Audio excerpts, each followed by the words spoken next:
I want to pick up on this with you because you talk generally about better approaches. As we pointed out at the beginning, you're not just governor of Louisiana, you're also the head of the Republican Governors Association, and the RGA has started running ads saying, in effect, the real impetus, the real progress, the center and the strength of the GOP is in the states, not in D.C. Take a look.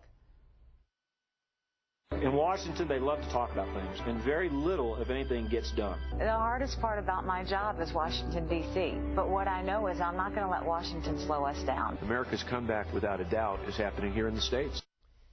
You said, famously, right after the 2012 election, that Republicans have to stop being, quote, the stupid party. You also say they have to stop being just about anti-Obama. That is not enough. Is that a problem with the GOP here in Washington?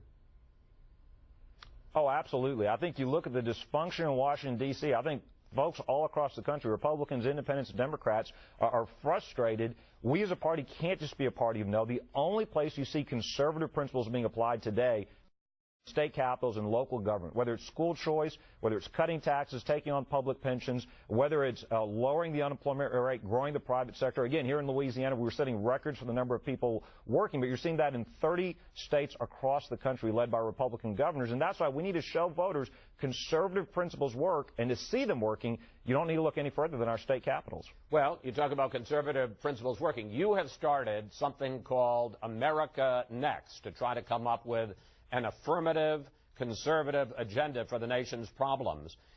Given how poorly Republicans did in the 2012 election, whether it was with Hispanics or young people or single women, do you need a new, different, positive agenda to try to win those voters back? Absolutely, Chris. Now, we don't need to change our principles. We don't need to become a second liberal party, but the whole idea behind America Next is we're going to offer detailed policy solutions consistent with our principles on issues like energy, on education, on health care, on growing the private sector economy. We need to win the war of ideas. Prime Minister Thatcher famously said you've got to win the war, the debate of ideas before you can win the next election. We've got to be more than the party of no. Look, our country's got a critical decision to make. My generation needs to choose again and renew those principles of freedom to say the American dream and prosperity, that is the path forward. What this president is offering, President Obama is offering more government. We're running out of money. But I mean, give me an example, and don't get wonky on me here. Give me an example of a new, fresh, conservative proposal that we're not hearing now that you think would be more attractive to one of these groups that is not voting Republican right now. Well, look, I think you see a lot of creativity around education reform at the state level, whether it's giving letter grades to public schools, holding teachers accountable based on student growth in terms of how they're learning, in terms of school choice, so the dollars follow the students into public schools, online schools, private schools, independent schools, dual enrollment programs. I think it's also changing the way that we teach so that, for example, in Louisiana, a child can start the day in a public school and then take courses throughout the day from a multitude of providers. I think an education reform is one example. It's a way to help empower every child in America to get a great education and pursue the American dream.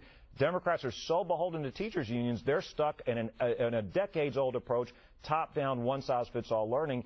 That's just one example of where we can contrast how conservative principles actually empower American families. Finally, and we have much less than a minute left, I got to ask you, 2016, you've obviously got a lot of ideas about the future of this party. You say that the strength and the ideas of the party are coming from the states, not from Washington.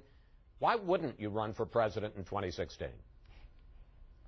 Well, Chris, the honest answer, I don't know what I'm going to do in 2016. I'd say two things. One, us as Republicans, we've got a lot of elections we got to win before then. 38 governor's races, we've got the midterm elections. But I'd also say this. What's even more important than who's running is what we would do if we were to win the majority back, win the White House back. That's why America Next is so important. This is not going to be a super PAC. It's not going to be about ads. It's going to be about policies, detailed policies.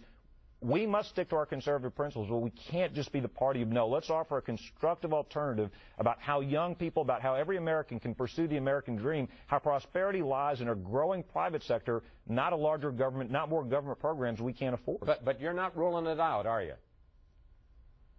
No, I'm saying at this point I don't know, and I think it's too early. What I'm going to be focused on is winning that war of ideas, that debate of ideas. Let's go win that fight. Then we'll deserve to be a majority party. Governor Jindal, thank you. Thanks for joining us today. It's always good to talk with you, sir. Thank you for having me, Chris.